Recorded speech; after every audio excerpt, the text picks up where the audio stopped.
A paz do nosso Senhor Jesus Cristo, eu sou Veridiana Costa e estamos aqui hoje para mais um dia de leitura. Senhor Deus e Pai, glorificado e exaltado és o teu santo nome. Muito obrigada, Pai, por mais um dia de vida, agradeço por sua bênção e por sua proteção. Muito obrigada, Senhor, pelos teus livramentos, Pai. Nos abençoe nesta leitura, que cada palavra sua, Senhor, seja ensinamento em nossas mentes e em nossos corações, nos inspire e nos direcione sempre a Ti, em nome de Jesus. Lembrando, que estamos no livro de Daniel, Daniel, aconteceu muitas coisas maravilhosas na vida dele, porque ele sempre se manteve firme nos caminhos do Senhor. Ele tinha um ritual, de 3 vezes ao dia, orar ao Senhor. A janela do quarto dele dava para Jerusalém, e ali ele orava, olhando no sentido de Jerusalém, que era a cidade em que ele vivia, que tinha sido destruída pela blasfêmia que o povo fazia contra o Senhor, pela profanação do templo do Senhor.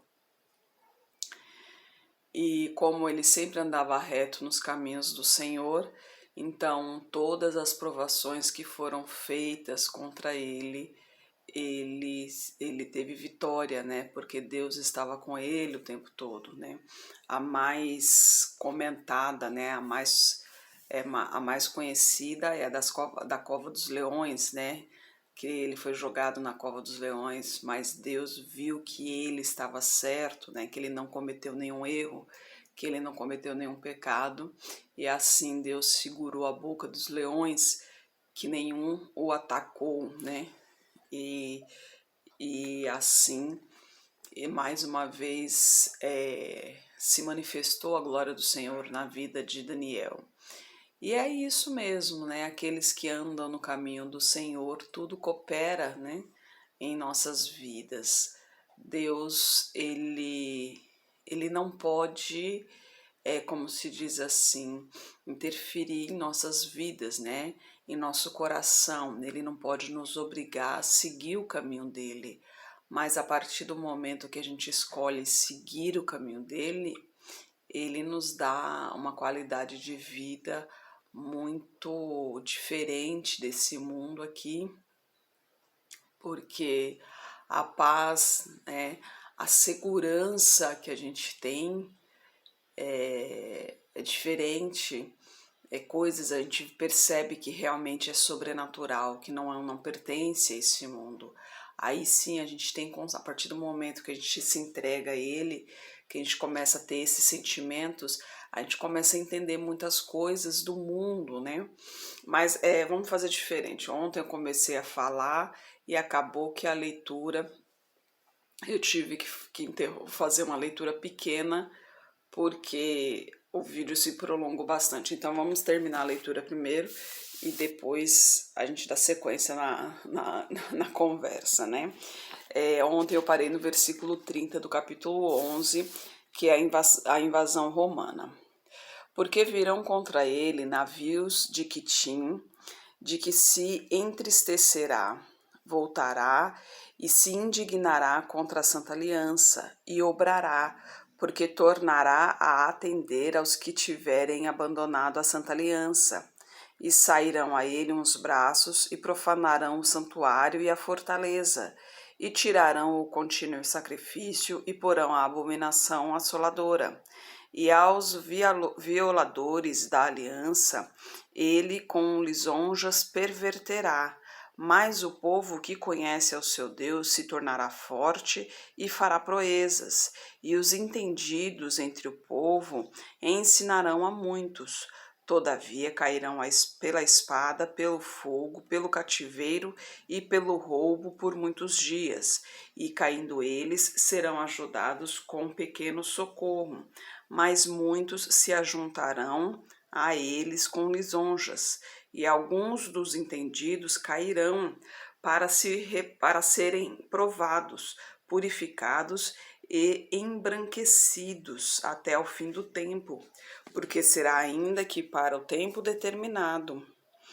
E este rei fará conforme a sua vontade, e levantar-se-á e engrandecer-se-á sobre todo Deus, também contra o Deus dos deuses, fará coisas maravilhosas e será próspero, até que a ira se complete, porque aquilo que está determinado será feito, e não terá respeito ao Deus de seus pais, nem terá respeito ao amor das mulheres, nem a Deus algum, porque sobretudo se engrandecerá, mas em seu lugar honrará a um Deus das forças, a um Deus a quem seus pais não conheceram.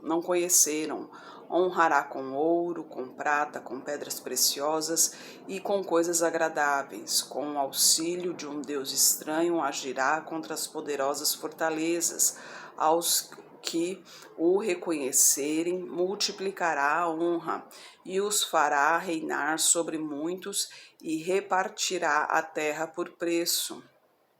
E no fim do tempo, o rei do sul lutará com ele, e o rei do norte se levantará contra ele com carros, com cavaleiros e com muitos navios, e entrará nas suas terras e as inundará, e passará, e entrará na terra gloriosa, e muitas terras cairão, mas da sua mão escaparão estes, Edom, Moabe e as primícias dos filhos de Amon, e estenderá a sua mão às terras, e a terra do Egito não escapará, e apoderar-se-á dos tesouros de ouro e da prata e de todas as coisas preciosas do Egito, e os líbios e os etíopes o seguirão, mas os rumores do Oriente e do Norte o espantarão. Então sairá com grande furor para destruir e extirpar a muitos, e armará as tendas do seu palácio entre o mar grande e o monte santo e glorioso, mas chegará a seu fim e não haverá quem o socorra. E os tempos do fim, no capítulo 12. E naquele tempo se levantará Miguel, o grande príncipe, que se levanta a favor dos filhos do teu povo, e haverá um tempo de angústia, qual nunca houve, desde que houve nação até aquele tempo. Mas naquele tempo livrar-se-á o teu povo, todo aquele que for achado escrito no livro. E muitos dos que dormem no pó da terra ressuscitarão, uns para a vida eterna e outros para a vergonha e para nojo eterno. Os que forem sábios, pois, resplandecerão com o fulgor do firmamento, e os que a muitos ensinam a justiça com as estrelas sempre e eternamente. E tu, Daniel, encerra estas palavras e sela este livro até o fim do tempo. Muitos correrão de uma parte para outra, e a ciência se multiplicará. Então eu, Daniel, olhei, e eis que estavam em pé outros dois, um deste lado à beira do rio, e outro do outro lado à beira do rio. E ele disse ao homem vestido de linho, que estava sobre as águas do rio: quando será o fim destas maravilhas? E ouviu o homem vestido de linho, que estava sobre as águas do rio, o qual levantou ao céu a sua mão direita e a sua mão esquerda, e jurou por aquele que vive eternamente, que isso seria para um tempo, tempos e metade do tempo, e quando tiverem acabado de espalhar o poder do povo santo, todas estas coisas serão cumpridas. Eu, pois, ouvi, mas não entendi. Por isso eu disse: Senhor meu, qual será o fim destas coisas? E ele disse: vai, Daniel, porque estas palavras estão fechadas e seladas até ao fim do tempo. Muitos serão purificados, embranquecidos e provados, mas os ímpios procederão impiamente, e nenhum dos ímpios entenderá, mas os entendidos entenderão. E desde o tempo em que o sacrifício contínuo for tirado e posta a abominação desoladora, haverá 1290 dias. Bem-aventurado o que espera e chega até 1335 dias. Tu, porém, vai até o fim, porque descansarás e te levantarás na tua herança no fim dos dias, né? Então aqui ele já está dizendo a Daniel: não te preocupas, pois tu serás salvo, né? Tu ressuscitarás no dia do julgamento e irás para a glória, né? Imagina só você ouvir isso diretamente do anjo do Senhor, né? E é isso que a gente está correndo atrás aqui, né? Que nós, os filhos do Senhor. E aqui ele fala, né? Aqui ele fala o fim dos tempos, né? E realmente está próximo. Para os estudiosos, eles podem explicar sobre isso, né? Tempos, fins, mais meio tempos, são estudos. 1.200 e tantos dias não são exatamente os dias, e sim anos e tal. Os estudiosos sabem dizer exatamente o que significa isso, né? Que não é o nosso caso aqui, que é uma leitura simples. Eu não tenho entendimento para lhe dizer exatamente essa numeração, o que significa, mas a minha clareza aqui, o que Deus me diz aqui é o que? É que temos que andar no caminho do Senhor enquanto é tempo, né? Enquanto é tempo, temos que buscar ao Senhor, nos arrepender de nossos caminhos, entregar a nossa vida a Ele, para que a gente possa participar do plano de salvação dele, porque no dia do julgamento, né, nós seremos julgados. E se no dia do julgamento formos julgados para o bem, né, que andamos realmente nos caminhos do Senhor, que no tempo certo nós realmente nos entregamos ao Senhor, então nós iremos para a glória, ou seja, para o reino de Deus, e ali viveremos eternamente ao Senhor, ali só louvando e adorando, sem nenhum tipo de preocupação, sem nenhum tipo de dor, sem nenhum tipo de sofrimento. Já o oposto, aquele que não aceitou o Senhor em vida, aquele que não teve, que não quis, que recebeu, porque todos reconhecerão o Senhor, todos ouvirão o nome do Senhor. Então, aquele que não quis seguir o caminho do Senhor, ou mesmo aquele que foi enganado, porque muitos dirão, a palavra de Deus diz, né? Muitos serão chamados, poucos os escolhidos, porque muitos dirão, Senhor, Senhor, mas eu preguei em teu nome. E ele dirá, eu não vos conheço. Por quê? Porque muitos serão enganados, muitos dirão, né? Porque muitos aí se dizem servos do Senhor, né? Vão na igreja, oram, pregam jejum, pregam a palavra do Senhor, mas está ali no púlpito para quê? Para receber dízimos, ofertas, para fazer propósitos, e propósitos financeiros, né? Não é propósito de fazer, gente, não, vamos fazer um propósito aqui, tantos dias na semana vamos fazer oração, tantos dias, né, tais dias da semana vamos orar por tal coisa. Não, é um propósito financeiro, oferte tanto, né, para tal coisa. Então, então a igreja precisa de dinheiro? Precisa sim, né? Tem muita gente, os ímpios falam, é dinheiro para quê? Deus não precisa de dinheiro. Realmente não, Deus não precisa de dinheiro. Mas por isso que existe o dízimo. O dízimo são as primícias, ou seja, a 10ª parte, 10% do que você recebe para a casa do Senhor, para manter a casa do Senhor. Porque se não formos nós, os fiéis, os servos do Senhor, a manter a casa do Senhor, como que a casa do Senhor vai sobreviver? Tem energia, tem água, muitos imóveis são alugados, mesmo que não sejam alugados, mas tem IPTU, né? Tem reformas que tem que fazer, tem a manutenção que tem que fazer todo ano.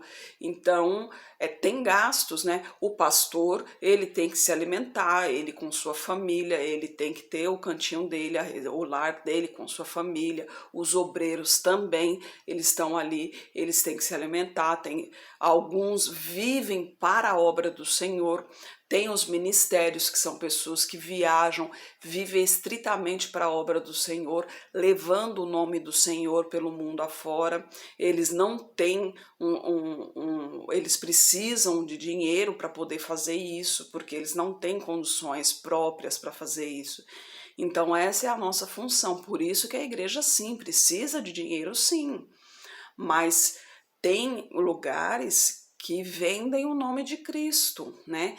Que se tornou realmente um comércio ali. Então, não condeno esses lugares, porque é uma porta de entrada para quem não conhece os caminhos do Senhor, né? É uma porta de entrada para a pessoa entrar, ouvir falar sobre Deus. Realmente é uma porta de entrada. A partir do momento que a pessoa está ali dentro, ela começa a aprender sobre Deus, ali a sua fé começa a crescer, e a partir dali Deus começa a direcioná-la realmente pelo caminho certo, né? Até aí tudo bem. Agora, pessoas que continuam andando nesse mesmo esquema, nesse mesmo, acreditando nesse comércio aí, essas pessoas estão sendo enganadas, mas essas pessoas também, vamos dizer assim, terão o mesmo pagamento que aqueles que estão enganando. Por quê? Porque quando estamos no caminho do Senhor, no caminho verdadeiro, Deus não nos deixa ser enganado. Porque o caminho verdadeiro não é que uma igreja está certa, outra igreja está errada, até mesmo porque Deus não está dentro da igreja.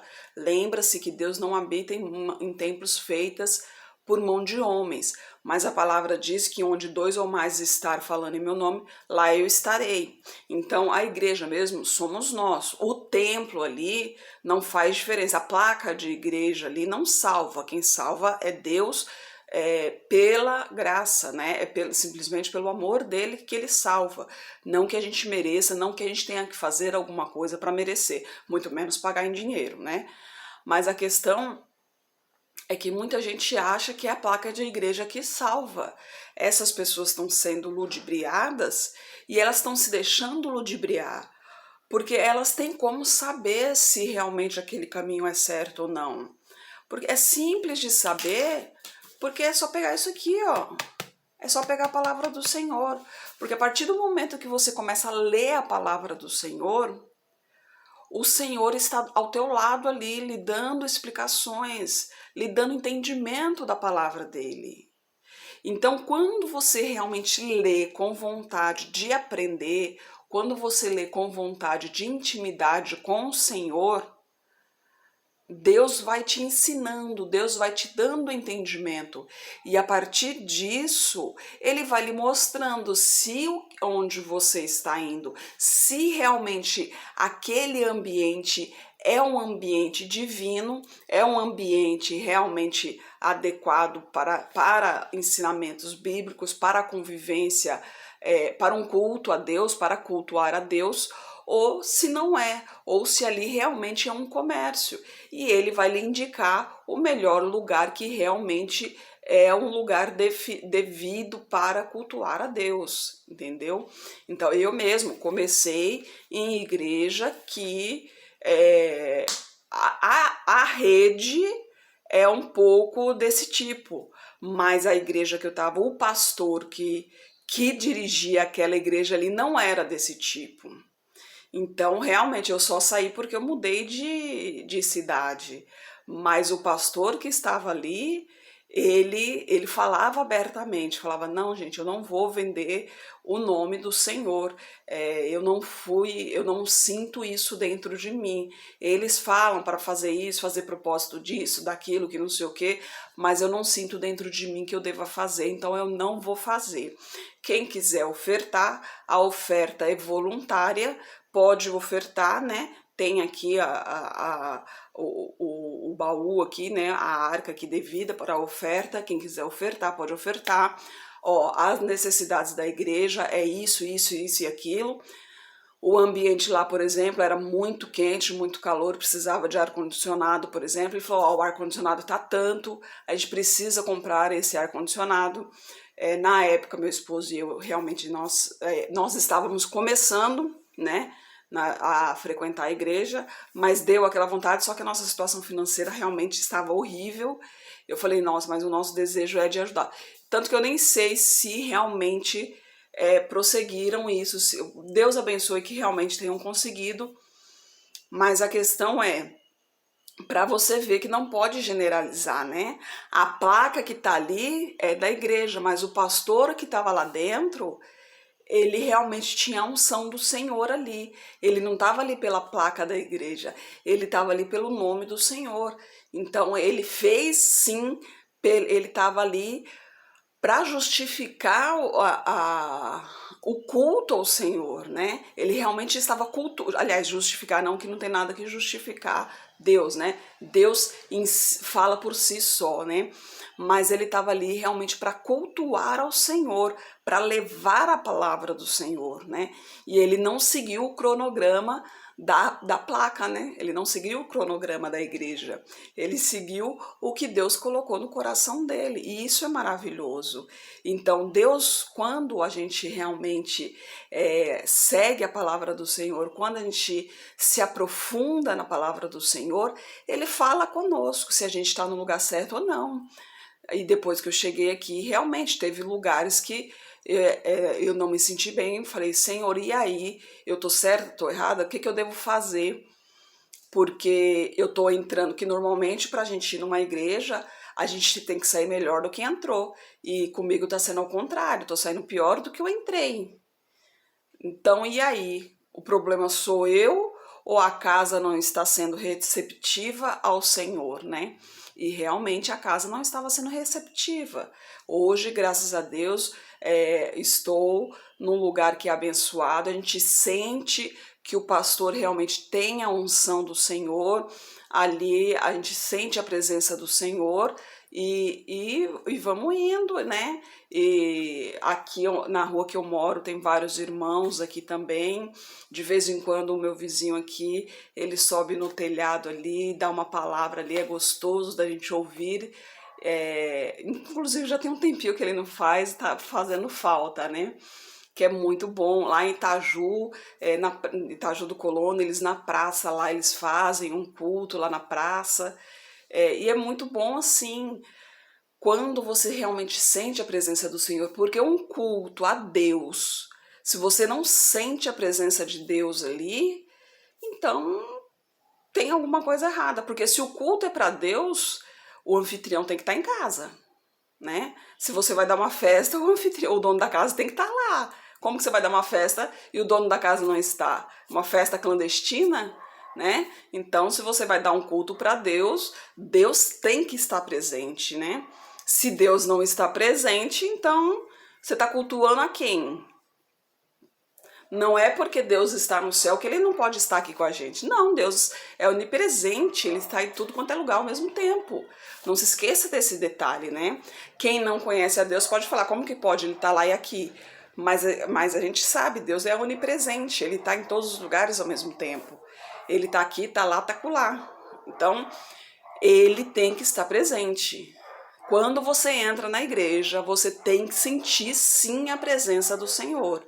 Se não sentir a presença do Senhor, é porque tem alguma coisa errada. Então, se não sentir a presença do Senhor, vamos orar. Antes de começar o culto, vamos orar, vamos louvar o Senhor, para que ele se faça presente ali. Porque pelo menos durante o culto ali, durante o sermão, ele tem que estar presente ali, a gente tem que sentir a presença dele, né? Na oração, a gente tem que sentir a presença dele, porque não tem como a gente fazer... Em casa, quando a gente está orando, a gente sente a presença do Senhor, quando a gente está louvando, a gente sente a presença do Senhor. Como que na igreja, que é a casa dele, a gente não vai sentir a presença dele? Então, reflita, né? Vigiai e orai sempre. Sempre, sempre, sempre. Quando vai dormir é um olho aberto, um olho fechado, exatamente por isso, né? A gente tem que prestar muito bem atenção, gente. Fim dos tempos estão chegando e muitos serão enganados. Muitos, muitos, muitos mesmo. E a palavra de Deus está aí exposta para todos, né? A gente tem que aproveitar. Aqui no Brasil, por exemplo, nós temos, ou pelo menos Deus abençoe que seja por muito tempo, né? porque as promessas que vêm por aí, é esse negócio aí de